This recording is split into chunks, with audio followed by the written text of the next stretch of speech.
John Wayne, born Marion Robert Morrison on May 26, 1907, in Winterset, Iowa, entered the world under humble circumstances that gave little indication of the colossal cultural figure he would one day become.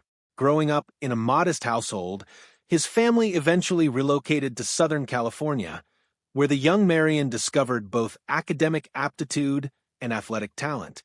He earned a football scholarship to the University of Southern California, and for a time, a career built on sport seemed well within reach. That path was abruptly closed when a serious injury derailed his athletic ambitions, forcing him to reconsider his future entirely. What followed was not a retreat, but a redirection, one that would ultimately reshape American cinema for generations. Finding his way into the film industry through sheer necessity and curiosity, Wayne began working behind the scenes at Fox Film Corporation, taking on odd jobs while quietly absorbing everything he could about the craft of filmmaking. It was during this formative period that he crossed paths with director John Ford, a titan of Hollywood whose instincts for talent were rarely wrong. Ford recognized something in the young Morrison, a presence, a quality of stillness combined with intensity, and took him under his wing.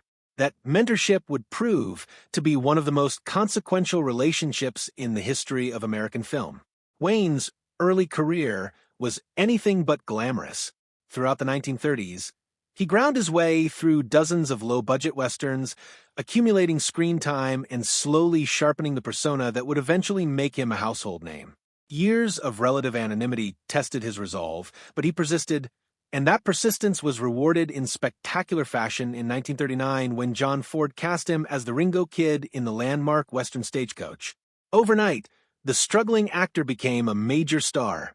As the Ringo Kid, Wayne displayed a magnetic combination of toughness, vulnerability, and understated charisma that resonated deeply with audiences. He had not simply landed a good role, he had found himself on screen, and the public responded with immediate enthusiasm. From that turning point forward, John Wayne's ascent was relentless. Over the following decades, he became one of Hollywood's most dependable and beloved box office draws, appearing in more than 170 films across a career that spanned nearly 5 decades. His ongoing collaboration with John Ford yielded some of the most celebrated works in American cinema, including My Darling Clementine, She Wore a Yellow Ribbon, The Searchers, and The Man Who Shot Liberty Valance. Each of these films added new dimensions to the Wayne mythology, but it was The Searchers that perhaps revealed the full depth of his abilities. His portrayal of Ethan Edwards, brooding, morally conflicted, driven by obsession, was far removed from the straightforward heroism of his earlier work. Critics and filmmakers alike have long regarded it as one of the finest performances in the history of the Western genre, a role that fundamentally changed how frontier heroes were depicted on screen. War films, too, became a defining part of Wayne's filmography, and these were roles he inhabited with particular conviction. Movies like Sands of Iwo Jima, The Longest Day, and In Harm's Way cast him as the archetype of military leadership, steady, commanding, unyielding under pressure. His performance in Sands of Iwo Jima earned him his first Academy Award nomination, recognizing the emotional authenticity he brought to a role that could have easily tipped into caricature. Instead, Wayne found the humanity within the stoicism, delivering a portrayal that honored the soldiers the film sought to represent. Despite being so thoroughly associated with rugged masculinity and patriotic fortitude, Wayne was a more versatile performer than his critics often acknowledged. He demonstrated a genuine gift for comedy and self-aware humor in films like McLintock, offered tender and reflective performances in quieter roles, and brought a romantic warmth to numerous westerns and adventure stories. His range was not showy or theatrical. It expressed itself through restraint and instinct rather than grand gestures. His final film, The Shouldest in 1976, stands as perhaps the most moving testament to that quality. Playing an aging gunfighter confronting his own mortality, Wayne drew on his very real battle with cancer to infuse the character with a depth and sorrow that transcended performance. It was a farewell to his audience, to his era, and in many ways to himself, carried off with the quiet dignity that had always been his signature. In 1970, the Academy of Motion Picture Arts and Sciences awarded Wayne the Oscar for Best Actor for his role as the gruff, one-eyed Marshal Rooster Cogburn in True Grit. For many, it was long overdue recognition of a career that had entertained and moved audiences for more than 3 decades. Cogburn was everything audiences loved about Wayne. Rough around the edges, morally complicated, unexpectedly warm beneath the bluster, and the Oscar cemented a bond between the star and the public that no amount of controversy could entirely dissolve. Off-screen, John Wayne's personal life was every bit as dramatic and complicated as the stories he told on film. He married 3 times and navigated relationships that were alternately passionate, turbulent, tender, and sorrowful, always against the unrelenting backdrop of fame. His first marriage, to Josephine Alicia Saenz in 1933, came at a time when his career was still finding its footing. The demands of a rapidly rising Hollywood career, long hours, constant travel, financial uncertainty, placed enormous strain on a union that began with genuine affection. Over 12 years together, they had 4 children: Michael, Mary Antonia, Patrick, and Melinda. Michael and Patrick would both go on to carve out careers in the film industry, carrying something of the Wayne legacy forward in their own right. Despite the bond of family, the marriage could not withstand the pressures of stardom, and it ended in divorce in 1945. The following year, Wayne married Esperanza Chata Bauer, a Mexican actress whose fiery temperament matched and frequently clashed with his own forceful personality. Where his first marriage had frayed gradually under external pressures, this second union was undone from within by jealousy, volatility, and relentless conflict. What began as a passionate romance descended into a deeply unhappy partnership, and after years of turmoil, the couple divorced in 1954. The experience left a lasting mark on Wayne, reinforcing his understanding that even the most intense personal connections could be consumed by the very qualities that initially ignited them.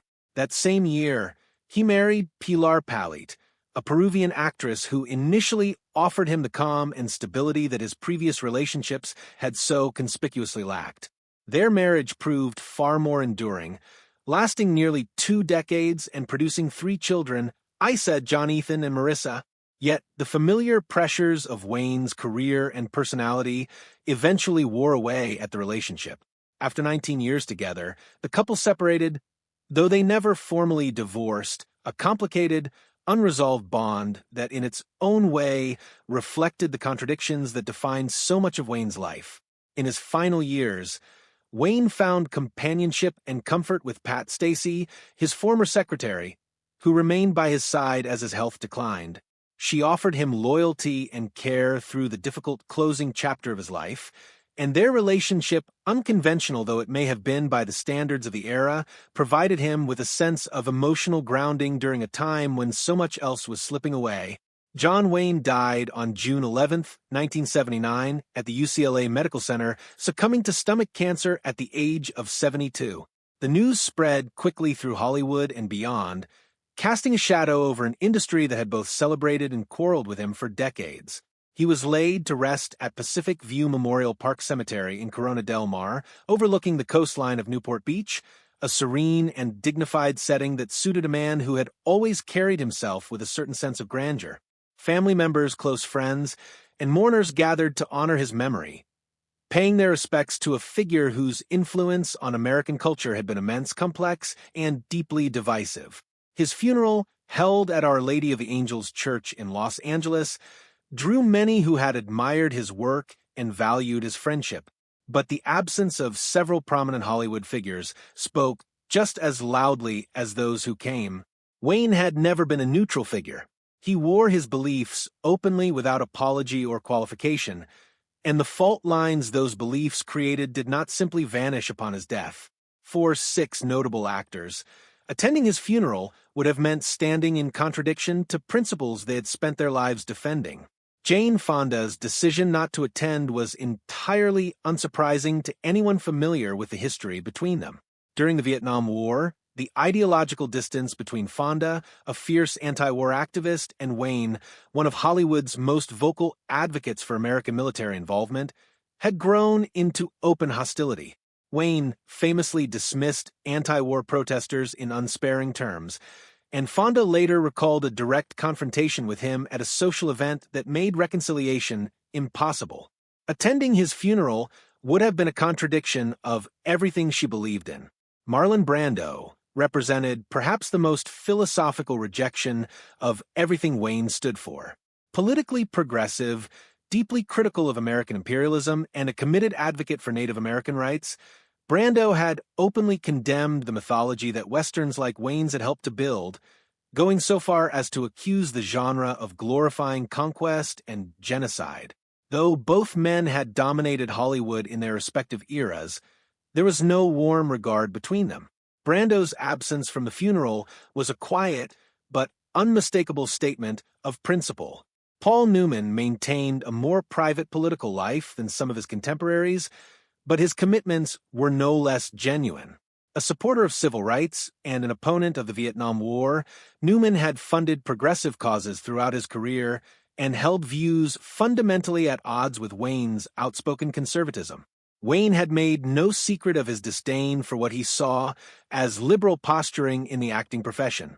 Newman, for his part, kept his distance throughout Wayne's life, and that distance endured after his death. Burt Lancaster was another actor whose convictions placed him in direct opposition to the Wayne worldview. Intellectually engaged and openly critical of McCarthyism and right-wing extremism, Lancaster believed that actors had a moral obligation to challenge authority rather than simply reinforce it. He viewed Wayne as representative of a Hollywood ideology he found deeply troubling. Whatever professional respect existed between them as craftsmen was never enough to bridge the philosophical gulf that separated them. James Garner, despite having served in the military himself, had grown increasingly skeptical of the kind of patriotism Wayne personified.